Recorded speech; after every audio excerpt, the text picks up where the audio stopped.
Hi, everybody. It's Craig from Doc's Daily, Doc Sports it is, and it's Monday post-Masters. Hope everybody had what a tournament. We'll talk about the Masters here in a couple minutes. But don't forget, if you haven't done so, we're here every day. We're a little later today. I apologize. I had a meeting. Hit that like and subscribe so you don't miss out on all that we do here daily. Not a ton of sports today. We got the NBA's off today. We've got the play-in tournament starts tomorrow. NHL lasts, 4 days, right, Nick? 4 days? Yeah, they end on Thursday here, so 3 days. And then when do the playoffs start? Do they start Sunday or are they following on Monday? I believe they fall Monday. Yeah, so first game. We've got both the NBA and NHL playoffs start then, I think, the same day. I think they both start on a week from today. If that's right. Yeah, a week from today. Anyway, all right, let's talk sports. How about that? Let's do it. Not the greatest weekend I had, but you can get in on my top play today. My overall top play, 7 units today. I haven't had that many big plays in Major League Baseball, but I really like this one tonight. You can get it for free. How about that? DocSports.com/free60 for new customers. And Griffin, you have anything big tonight? Yes, sir. I have a 6-unit NBA selection. I'm part of a 2-pack. There's no NBA tonight. What's that? There's no NBA tonight. I say NBA, I meant MLB. My head's on Sunday NBA morning. right now. I'm looking at playing games. My bad. I've got a 3-pack across MLB. I also have a 2-pack across my daily props, 6 units on both sides, 6-unit selection in my props, 6-unit selection MLB. I want to say 8 units in total across my props and 10 units across my MLB card in total today, Craig. So we're looking over there out hot today. At the grid, so use that to lock in your $60 if you're new. If not, just go to the grid and you can get in on either MLB or the player props. Nick, what do you have for tonight? Tonight, nothing big, lower volume card here. Yes, last weekend from Tuesday to Friday, hit top plays every day, and then Saturday was a down day, just a bad day overall on Saturday. We bounced back on Sunday, 2-1 in all sports, but tonight we have a lower volume card in MLB. We got a 3-pack here starting up in 1 play in the NHL, getting closer to that NHL playoffs. We got NBA playoffs tomorrow there, Griff, so get locked in there, Craig. Yeah, thanks for the reminder, Nick. Play-in tournament, we got 2 games on Tuesday, 2 games on Wednesday, and then I think they come back on Friday, right? I think is then the second game. So basically what happens is 7 plays 8. Whoever wins becomes a 7th seed in both conferences. 9 plays 10. Whoever wins that will play the loser of the 7-8 game at the 7-8 games home. So, and then that will be the 8th seed. So it's an interesting possibility what you get. In the Western Conference, there's big. 7-8, it's going to be the Grizzlies and the Warriors. The winner will play the Houston Rockets. Much easier. The loser got to win another game, and then they get Oklahoma City Thunder. So it's a pretty important. Now in the Eastern Conference, it's just the opposite. Teams might not want to be the 7, might not win the 7-8 because they got to play the Celtics. Maybe people would rather play the number 1 Cavaliers. Who knows? So it'll be interesting what happens in both conferences. But let's talk. Hey, let's talk sports. Let's talk sports betting. How about that? That's what you're here for. Free picks in Major League Baseball today. Nick, why don't you kick us off here? What do you have for MLB today? Yeah, let's do it. We got the St. Louis Cardinals and the Houston Astros here. Both teams coming in off weekend series wins. They both took 2 out of 3 games there. The Astros played the Angels while the Cardinals played the Philadelphia Phillies here. The Astros will have Framer Valdez back on the mound here. He's 1-1 on the season, 18 innings of work. His ERA sits at a 2.5 here. He has 21 strikeouts, so he's still putting batters away, while the Cardinals, they'll have their guy, Sonny Gray, on the mound. He's 2-0 here, 16 innings of work, but he has a higher end of an ERA, sitting at a 4.5. He has 19 strikeouts on the season, but this offense for the St. Louis Cardinals, ladies and gentlemen, has been producing runs at a high level here. They are coming in 3rd in the MLB in runs per game here. Their team batting average is a 280 as a team. That is 2nd best right now in the MLB. I'm confident here with the Cardinals coming out strong against the Astros. I understand that Valdez will be on the mound, but I like these St. Louis Cardinals to take this game over the Houston Astros here tonight, Craig. St. Louis is a different team at home.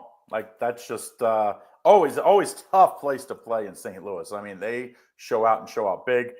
Baseball town. Like, if you've never been to see a game in St. Louis, it's like going to the Cubs, like watching the Cubs play at home. just the people that show up there just really, really love baseball. It's not the case when you go to across the country if people don't, if you don't travel around. So I like that play tonight. Griffin, what do you have for us free play to here? Yeah, Craig, I like this game a lot, and it would have been one of my premiums. I actually gave it out on YouTube for free, and I'm going to give it out on Docs Daily. We got the Kansas City Royals rolling into New York to play the Yankees. Carlos Carrasco gets the start for the Yankees, and I said this in my breakdown. I can count on both of my hands more teams that this guy has pitched for, this Carlos Carrasco. I don't even know how the hell he's still in the league. The way I look at this guy, it's kind of one of those situations where you look at baseball, the Russell Wilson, Justin Fields situation. You bring this guy in because he's a veteran. He's going to coach your pitchers. He's going to let you give you your best pitches because this guy sucks now. He is nobody. Right now, he's 1-1 on the year. He's got a 7.71 ERA, 11 innings of work. He does have 10 strikeouts and 3 walks, but this Kansas City Royals team, they've got Seth Lugo on the bump. Seth Lugo peaked when he was with San Diego, got traded to the Royals, and he's still pure dominance. He's 1-1 on the year. He's got a 3.24 ERA, 12 strikeouts, and a 1.20 whip.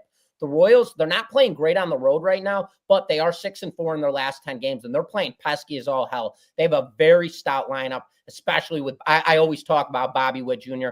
Absolutely love the guy. On top of that, they got Jonathan India. I mean, they have powerhouse on powerhouse, speed on speed in that lineup. And on top of that, looking at this game right now, this Kansas City Royals team played way better dating back to last season, hit way better opposed nights during day games. Day games, they went 32-28 and hit 236 as a team. Night games, they went 54-48, hit 255 as a team. So that batting average jumped nearly 20 points from day games versus night games. Carrasco, as I mentioned, he's a huge liability. This New York Yankees bullpen has not been stout as of late. Give me the Royals here on the money line plus value in this matchup as a sneaky play. I also love them first 5. It's probably a little bit juicier, but I like them both sides across all cylinders. On the Royals today, Craig. Well, the Yankees have been feast or famine, it seems like, for a long time. And everybody got all over the Yankees because they had that start against Brewers, right? I think it was the Brewers that beat up on them. They put up like 20 runs. Yeah, since then, you take that out of the equation, Nada. They've really, really struggled. And so, I mean, I think you have to play this against this team more often than not. I just think when you have this kind of lineup that basically is going to get you 10 or none, how are they always the favorite? They're always going to be the favorite because they're one of the bigger public teams, the Yankees are. So, I like that play for today. I actually, same division. I like the Red Sox and the Rays game today. I like the Rays minus 119. Sorry. When I bet it was minus 115, it's moved up a little bit. But Shane Baz on the mound, this is a better than what it looks Tampa Bay team. And it's kind of weird when you expect them to be in the dome when you watch the game, and it's like they're at the minor league park because of the damage to the dome and the hurricane that happened. But I like it. It's like Tampa Bay's actually playing in Florida. Before it's like you're in a dome. It's like you're not. Where in the hell is this team playing? Why are they playing in a dome before? So I like it. They didn't even play in Tampa Bay. They were playing in St. Petersburg. What was it? St. Petersburg? Yeah. I went to have you ever been to one of those games, Craig? Have you ever been to their stadium? I've never been to the dome, no. Well, I'm not going to be the Debbie Downer here, but I got to say that is the worst field I have ever been at in my entire life. I mean, they don't even have concession stands in the outfield. But with that being said, I like to play, Craig. But and the worst when you watch a Rays game and then there's like a sky ball and it hits the thing. Like, how are you playing this? But you're building a stadium that it's not really made for. Why not just tear the whole stadium down and build a new one? You're in Florida. Well, they got to win a World Series. They got no damn money. Well, but I think they had it on the thing to build one, and now they're like interim. I still don't know if they even know what they're going to do. If they're going to continue with the idea of building the new park, if they're going to fix up the old one and still build a new park. Funding was an issue. There's a reason why they played in that dilapidated stadium for so long. Funding's an issue. And you look at the team, there's a reason why there's no reason why we don't have billionaire owners that can afford everything. It makes zero sense. You're in Tampa's a big market. Florida's a big market. Why is we don't have an owner that can afford to keep? Now, get it. You're not going to compete with the Yankees payroll. You're not going to compete with the Red Sox, Cubs, Angels, Dodgers. I get that. That doesn't mean you have to have these sell-offs that they do every couple years. I mean, if Tampa just had their talent that has come from them, dude, they'd be the best team in baseball. They have done an amazing job. I think is another underrated Tampa team that I think is going to finish like a game above or below, 1 or 2 games above 500. But you're playing this division. That's going to be a lot of value for us bettors because you almost catch them when they're favorites. They're like this, minus 120. That's not. But when they're underdog, they're plus 150, plus 170, and they're going to be about 500. So let's take them tonight. I think a small favorite. I'm just not in love with this Red Sox team. I just don't think this is. I think they're going to finish last in that division potentially. Very good division. So you can finish last in the division and be 3 games below 500, by the way, in this division. We just watched my White Sox take 2 of 3 from Boston, and White Sox are apparently the worst team in all of baseball. What the hell's going on over there? Well, terrible. Probably. They are the worst team in baseball. They are. Hey, there's arguments here. We got the Rockies in call. Newsflash, though, when you're the worst team in baseball, you still win lots of games. You still win 40-some, 50-some games. Like, that's the thing, and that's why betting baseball, you have to bet underdogs, a third of the time at least, because you have to sprinkle some of these in because they're going to win. And not only, sometimes you get them at plus 1.5 and they're still underdog. You're still plus money. So don't, if you like a favorite, don't be scared, just go for it. You're more often than not, if you like a favorite, you should pull the trigger when it comes to both baseball and hockey, I should say. Building a new stadium. Yeah, they've been talking about this new stadium since these 2 boys were in diapers. Like since they formed the team, All right. Let's talk a little NHL. Then I'll circle back to baseball if we have extra time, since we're going to be a little shorter today.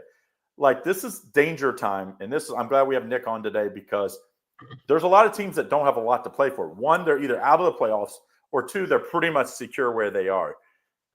Is there somebody out there today that you think maybe that we can get down with that's, maybe people are overlooking here because of that? Yeah, I think I got a hidden gem for you guys. We got the Detroit Red Wings here taking on the Dallas Stars. The Dallas Stars have already locked up that 2 seed, and they play Colorado here for the playoffs. So they don't have anything here to play for necessarily. The Stars, they're coming in this game on a 5-game losing streak here. They just dropped to the Utah Hockey Club 5-3. The Red Wings, they're playing here for a lot of pride, and they're playing to keep their jobs here next year. This Red Wings team secured a 4-3 victory over Tampa Bay Lightning there. This Dallas team, they have owned the Red Wings here all season long. In their last 8 games played together, the Dallas Stars have won all 8 of those games. Not tonight, ladies and gentlemen. I think the Red Wings snap this losing streak from this Dallas Stars team. I like the Detroit Red Wings to win money line over the Dallas Stars here. It has been a streak. Dallas Stars they're sitting a lot of players here tonight, and they're already in that 2 spot playing Colorado in the playoffs. Give me the Red Wings here, money line over the Dallas Stars, Craig. Hey, let's do this. Well, Nick or Griffin, let's get a free. Do you ever play in the NHL? I mean, Nick just stole mine, but for the hell of it, I can give you guys a totals play on a game that absolutely means nothing. Hey, do it. Yeah, let's do it. We got the Utah Hockey Club rolling into Nashville to play the Predators. Predators, they've been terrible all season long with a record of 29, 43, and 8. Utah, they've been pesky as all hell, and they're good on the road with a record of 19, 15, and 5. The thing with Nashville is when they are at home, their defense becomes stout. That number, when you look at the metrics right now, where they're 26th in goals allowed per game, that is not a bold metric. That metric is only bold when they're on the road. When they're at home, they are a top 15 team in the NHL when it comes to the defensive side. This Utah team, they play pesky hockey, but you know what? They struggle to put the puck in the net. They do not light up the lamp often. So I look at this game. We've got a total sitting at 6.5. Reverse psychology. The last time these 2 teams played each other, it ended in a 4-3 final. Nashville took that game. Give me the under 6.5 goals in this game. I don't think either of these 2 teams are going to light up the lamp often, and I think Nashville's going to keep it consistent, and they're going to keep this game nice and monotoned and stop Utah's offense. So I like Nashville here in this game as a small lean, but I also like the under at 6.5 in this one, Craig. Don't like the game at all. These are just small leans, but just telling you guys when I look at this game, because Nick already gave out my damn free play. Red Wings, I'm on them too, brother. Yeah, I kind of like this first game here, Chicago-Montreal. I kind of like Chicago plus the 1.5 tonight. Obviously they're 8-26 on the road. They're not a good road team, but as bad as that is, there's 18-21 with the plus 1.5 because they're almost always underdog. So it's like they still win cover about half the time. What is Montreal playing for tonight, Nick? Anything? No, they're not. They already solidified. I like it with Spencer Knight in that. Like, again, they only Montreal's have got 8 the wins 5 on the spot. season. I would take that plus money. Yeah, I would take that plus money there with the Blackhawks. There's a lot of teams, right, that are in these situations, like Utah and Nashville, right? Nashville's out, right? Yep. Nashville's out, yep, and Utah's in, so they're going to be sitting some guys as well. Or Yeah, not so playing, I shouldn't say sit. They won't play as much. Utah is with not. the 3 and Utah is 4 line. eliminated, guys. I thought they still had a shot. No, They're eliminated. I kind of think Nashville has a shot in this one tonight. And Nashville's been like since that break, they have been, if not the worst team, one of the worst teams in hockey. I mean, they really fell apart. I don't know what they did for that 2 weeks away. Like little too much crack. I don't know what drugs they were doing, but something happened. Is that a thing out there in Nashville? Did they hit the pipe? Something like this should be a 500 team, like they should be about 500, a few games below. I mean, they're 29, 51 and 8 on the year, 29 wins.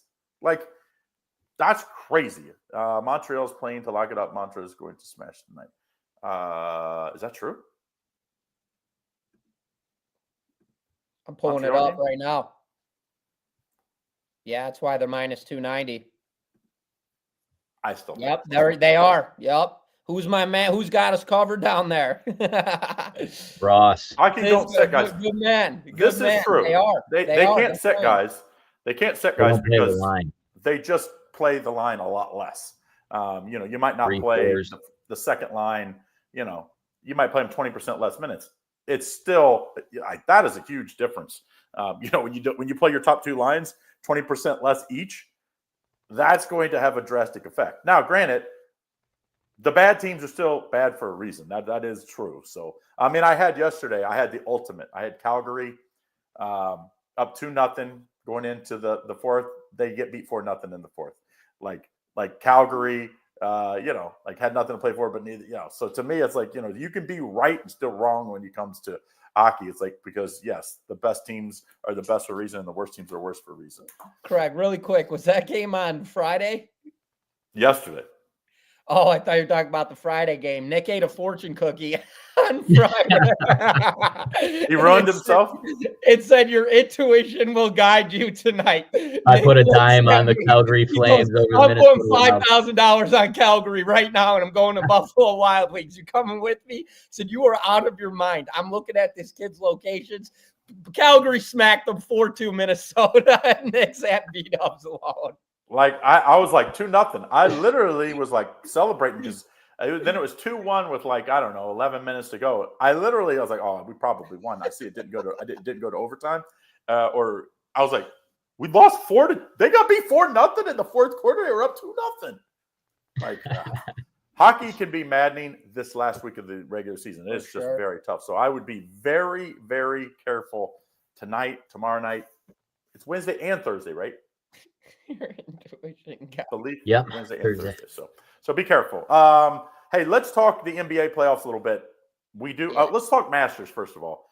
Congratulations to Rory. Obviously, he finally finished. 11 years to get the Grand Slam. He had the chance many times and kind of choked it away several times going back. It looked like he was going to. When he hit it in the water, went from 2 strokes up to 1 shot down and like a 2-hole. I was like, God, it's over. And then to come back and then have a shot to win, a putt to win it on the 18th, missed, and then still come back and win the playoff on the same hole. I mean, you have to say that, he kind of it was obviously meant to be because he tried to give it away. Yeah, you've seen that whole Masters, and now the weight has been lifted off Rory McIlroy's shoulders. You saw it in crunch time, and he even says it. He was nervous as all hell there on in the final round, and you saw him hit it into the creek. I believe it was on 13 or something like that. 13. He drops 2, and then he goes down 1 stroke, and then finally gets himself into a playoff. But that last shot on 18, he had ice in his veins right there, put him inside of Justin Rose. And he hits the putt finally. He missed the putt to get him into the playoffs, and then he solidified himself. You got to tip your cap off to him, though. Just the pressure, and as a competitor, that there's weight on your shoulders, and everybody's talking about it. And he misses that putt on 18 going into a playoff. He bounces back, though. That you just got to tip your cap to greatness. And yesterday we did see greatness with Roy. Well, early in his career, he was the best golfer for about a 5-year period. He was the best golfer. And that was during Tiger's kind of heyday when he was kind of like the end of Tiger Woods. And it was like Rory took over. Then Jordan Spieth kind of took over. And both of them have kind of just disappeared the last, 10 years or so. So now does this mean, is this like the resurgence of his career where he's going to I don't know. Like Scottie Scheffler played terrible and still was only 5-6 shots back. Yeah, so it's like, I still think Scottie Scheffler is the best player and it's not close. But, a win like this can free him up because, mentally as a golfer, what else you got to win for? You've won everything now. Like now it's like, okay, now I'm just playing to be the best golfer on that given weekend. And I, maybe I hope for golf's sake, because golf definitely needs the stars got to do well for them to do well. You know what I mean? Like you don't want to see at first when Scottie Scheffler won all these, no one knew it. Well, now he's the superstar. Okay, now we need a couple other guys to go with him. Rory, obviously Tiger's probably not going to be with the injuries he's suffered, but hopefully Rory. And the one thing we didn't hear was Liv. Didn't hear about Liv, and we didn't hear about the discrepancies at least after the tournament started. So I enjoyed the weekend, which I haven't done watching golf in a long time. Griffin, did you play any golf futures? No, Craig, I was going to tell you guys, don't ask me a damn thing about golf right now. I know I saw several. I do not. All I do is I play golf and I drink. I don't watch it on the television. I got an algorithm for golf. If I ever put selections out for it, I do have an algorithm, but I don't watch any of it. I don't follow golf. I know Rory. I know Tiger Woods. Other than that, we're on MLB, NBA, NHL, props, you name it. UFC. Get me off of this. I saw you had UFC, now. right? You had UFC this weekend, though, right? I am huge in UFC. Had Patty the Batty, 7-unit winner, baby. Nice win. That was his best win by far. Barstool guy that kind of put him into the limelight, and now he's really taken off. So, also this weekend, we started this, NFL draft talk is kind of heated up a little bit, and we're going to have Raphael on Wednesday to talk, some futures and that. You guys are Bears fans, right? Absolutely. So you guys aren't neither am I. I'm a Bengals fan, so the quarterback talk, we both got quarterbacks. So, but it's it's going to be so interesting what happens with Shedeur Sanders because he could be one of those guys that drops. And he's the second best quarterback, but he might go 12, 14, 15, or somebody could trade up and take him 2 or 3. I mean, it will be very interesting what happens with the quarterbacks after. I think Ward's going 1 or 2. I just can't see him not going 1 or 2. After that, I think all these quarterbacks, who knows? I'm super interested in what happens. Also, Travis Hunter, everybody was talking about him for the entire season. He's kind of went below. Maybe there's somebody that loves him 2 or 3 or 4. Maybe the Browns that fall in love with him. But it's I haven't heard that. It's man, could this guy slide as good as he is? Didn't he have a bad pro day? Is that why his rank? He only ran for he caught passes for Shedeur's, but he didn't do a pro day. In North should he dropped 2 of them. He dropped a couple. The dude is someone said he's the most high twitch athlete we've seen. He's like the Bo Jackson type, where it's just talent after talent and athleticism. I don't know if you saw his doing his jumping drills, his plyometrics. I mean, this dude can just fly. He can dunk any way you want it. He's just a freak athlete. Now, the problem maybe is that no one knows what to do with him. Do you put him on offense? Do you put him on defense? Do you put him on both? It's much easier if you say you're a defensive end that's going to rush the quarterback. You know what the dude's going to do. So, I don't know. What about Ashton Genty? Can the Bears pick up Ashton Genty? Ball to 9, baby. Out of Boise State? Doesn't he though sound like a Jerry Jones guy? Jerry Jones fall in love. I gotta think. Oh yeah, because he got all the ropes for it, man. He's got the body, the build, the brick. He's got it all. I like where you went with that, Joe. No one should draft a running back in the first round ever, because you don't just play. Other than this year when Saquon did what he did, most guys are sharing carries. Look what happened to McCaffrey at a 49. He was the best player in baseball or in football for 2 years. And then all of a sudden he gets banged up and didn't do shit this year. Look what happened to their team. It is tough to live with just one running back at this point, especially as much as we pass. I do like Genty, but it's dude has a lot of carries already in his career. That scares the shit out of me if I was drafted in the middle. I'm glad my Bengals aren't going to be taking a running back, because to me, it's if you guys are going to live and die with how your offensive line does. So if I'm a Bears fan, I'm going to draft offensive line first, second, maybe even third round. I'm like, hey, we're not gonna lose this year because of our offensive line. Now, I would commit to that. They're as good as their offensive line.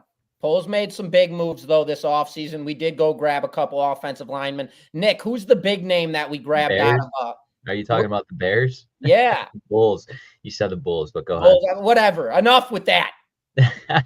Who's the big Wake name up. offensive It's lineman? Monday morning, baby. We got an offensive line. Poles got out. He threw some dollar bills, and we got a wall here. So I would like to solidify another running back. If Genty falls to 9, I don't think Swift is as good as the public's eye may seem. He doesn't break tackles like Genty can. And if you get Genty, that backfield is going to be very dangerous. We already got weapons on the outside, and they're building a wall here. So we'll see.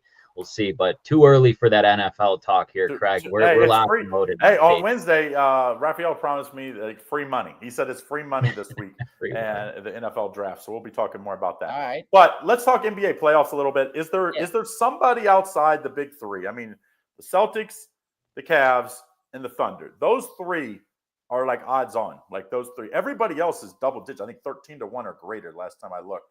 Everybody else in the league. And there's some big numbers out there if you can get past like the top 5, top 4 of any conference. Is there somebody out there that can upset those three? I mean, if you want to get into futures talk, there'd be one team that I would think we could talk as far as to win the NBA Finals that is outside of those three that you most definitely could sprinkle some pizza money on and get some value out of, and that's the Golden State Warriors plus 2,300 to win it all. Golden State is that one sleeper team. We've already talked about Denver being the one team outside just because teams have to go to Denver, deal with them on at their home court where that altitude just absolutely wears and tears you the hell down. So that's a team that always has kind of an edge when you roll into playoff basketball. But as we've spoken about tremendously over and over again, Golden State, they made the move. They made the smartest move on the chessboard out of all teams during that trade deadline, and that was picking up Jimmy Butler. Since picking up Jimmy Butler, this team has lost, I want to say, 5 or 6 games, and they've won like 23. So they have been sensational with that addition. Ian Podds has been incredible for this team. Steph Curry. I mean, Golden State, outside of those 3 teams that we're talking about, is that one sleeper team that I see that can win it all. And they're in a play-in game on top of that.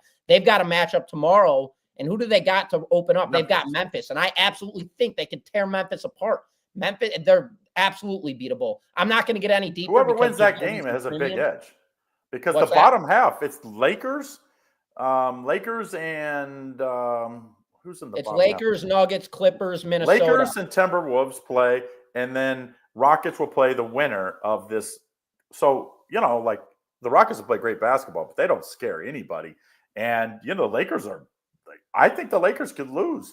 But either way, Absolutely. They're not like world beaters. At the top, it is Denver and the Clippers.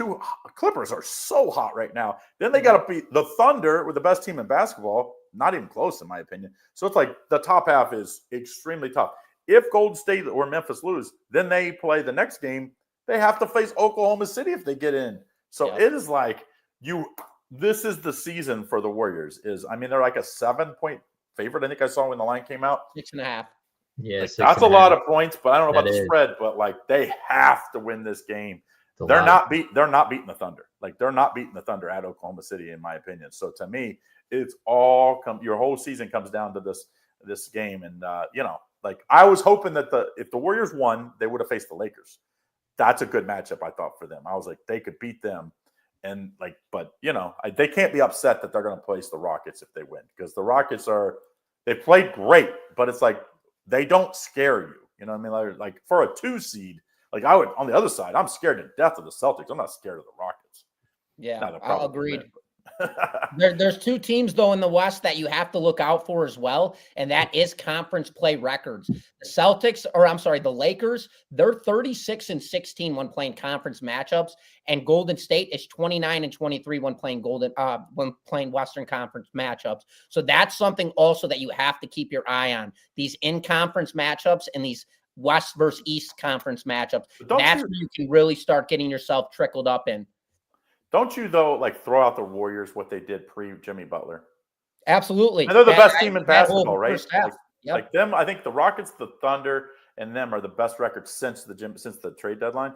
Mhm. And so it's like if they don't, I mean, obviously you can't throw it away. He wasn't there, but like they've just been a different team. I mean, it gives them it's like the death lineup all over again. Obviously, he's not Kevin Durant. Don't get me wrong, but it's like you could switch everything. Like when you put him out there, you put Draymond at the 5, you put Jimmy as a small 4. It's like yeah. Without being from Ohio, I think I'm good to say.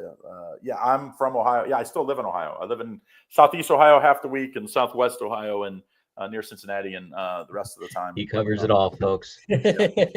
So, but like I think the East is a little more wide open because it's after those two. Like you get hot in the East. I mean, like the Knicks play Detroit, right? Mhm. Yes. Knicks, Pistons, Pacers, Bucks. The Pacers, Bucks is somewhat interesting because the Pacers, I think, would maybe scare the Cavaliers a little bit. You know what I mean? Like just their pace of play and the way they like that's a danger team because if they hit shots, they can beat anybody. On a, like all of a sudden you win one road game, all of a sudden now you just go in. Like that game scares me. The Bucks, I don't know. Is Damian Lillard going to be back? As far as I've seen, he should be back for playoffs. Yes, and if he's not, the Bucks are done. Over. Oh, season's over. I still think that probably the season's over. Like they just are not deep enough. I mean, they basically have to play 6 guys, and at the age of some of these guys, I just think it's unrealistic. And you're playing a Pacers team that's not going to take it easy on you. They're going to push the pace, and I don't know what the totals. Have anybody seen any of the totals come out for the game 1 in that series? It's got to be like 235 or 8 or something. The only totals I have right now are for these 2 upcoming matchups. Atlanta and Orlando's 216.5. Memphis and Golden State is 228.5. We'll start to see these other lines pop up here in the next couple of days, I'm guessing. You're going to probably have low limits on them at books because, they don't want to, like, just in case, Damian Lillard ends up not playing, they don't want to be over the moon on one side or the other. But we'll interested to see this. We'll be able to talk about this later in the week. But I do think that Western Conference is going to be amazing playoffs. Yeah. Amazing playoffs. And maybe I'm wrong. Maybe we just have teams like the Clippers just stay hot and they just sweep Denver. That wouldn't shock me because Denver, new coach, like something's not right there that you have to fire your coach with 5 games left on a championship team they won 2 years ago or 3 years ago? 2 years, I believe. 2 years. Yeah, it was 2. I mean, to fire your coach 2 years later, like Memphis, I get. Memphis has never won anything with this coach and this team. So it's not like you're, hey, no, this guy isn't a championship. Like that dude brought you a championship to a Denver that never won one. Like, I don't know. There's more to the story. I'm guessing we'll find out. I always say it probably revolves around Russell Westbrook. I don't know about you guys, but that dude is like, who said the Knicks? Oh, Knicks are the pick to win the finals. I don't think the Knicks have it. I don't think they have it. Look what they did last year. Look what they did last year, though. They were banged up last year, too. Jalen Brunson was putting up 45 points a game the entire playoff. The week off is awesome, though, for these teams that are banged up because you're going to see a much different team on Monday and Tuesday when these playoffs start next week because you don't get a week off in the NBA ever. Not even for the All-Star break, you don't get a week off. Especially the best players, you don't get a day or 2 off. So to get this time, I mean, that's going to do the Knicks wonders. And they got Detroit. They got lucky. What if the Bucks slid down and they would have had to face the Bucks the first round? That would have been a much tougher matchup. So I like Detroit. I just think, Craig, shout out to Detroit, Lenny. If you had to pull out a sleeper team out of the East to win the finals, and it can't be the Celtics or the Cavs, who would it be? Pacers for sure. Okay. Because I want to stay away from Boston as long as I can. Hopefully somebody else beats Boston. And they can, they're the 4 or 5 seeds, so they're going to face Cleveland. Cleveland's dangerous, but it's like until you win and get to that, to the mountain, they haven't even got to the finals yet. Like I think that's a team. And Donovan Mitchell's been banged up, so like maybe that team has a little weakness. I still think it comes down to the Cavs, Celtics. But if there's one team that I think they could upset them, I think it's going to potentially be the Pacers. But the Pacers, they got a tough matchup. If Damian Lillard's healthy, Damian Lillard and Giannis are, like 2 of all-time greats on one team. So it's like, can they do it with rest, because they're going to get a day or 2's rest between every game. That's a big edge that you don't see during the regular season. That will help an aging team like them if Damian Lillard's healthy. I have not seen the stats or the reports that for sure he's 100% ready to go with the blood clots, right? Isn't that what it was? Yeah. And that's I'm been a little feeling while. like We were in right now. Vegas when that was announced, right? We were in Vegas when when he first went out with that. So that'll be interesting. I think the West is probably way more potential for upsets, just because, I mean, when you have the Warriors and the Grizzlies as the 7-8 team, that's crazy. As of right now, Giannis is out for a shoulder injury and Lillard's out for a calf injury. Yeah, which, I mean, Giannis is None of it's updated. Halliburton's out. Pascal Siakam's out. They're all out. This is because they were out last game, by the way. Like, they were out on, and they haven't updated, I'm sure, covers or wherever you're getting that from. Yeah. Giannis will for sure play, and Halliburton, all those guys will play. Now, it's a little different because you're talking about someone's life, the blood clot for Damian Lillard. It is a different, like that's not like, hey, can you manage pain? Right. Like, which is a lot of times on these injuries, can you just manage pain and fight through it? You're talking about they're not going to let him play if they think that a blood clot could, go to his heart and kill him. So it's like interest. I hope he can play, but if there's any doubt, obviously he won't play. So we'll see. Nick, does Bulls have a chance at winning this thing? Bulls, can they win one game? Some pizza money on it. Let's go. Can they win one game? What's that, Craig? Can they win one game? That's the question. Right. Oh, God. They play the Heat, right? Yeah, they play the Heat. They just beat them pretty handily. Like, end up being handily.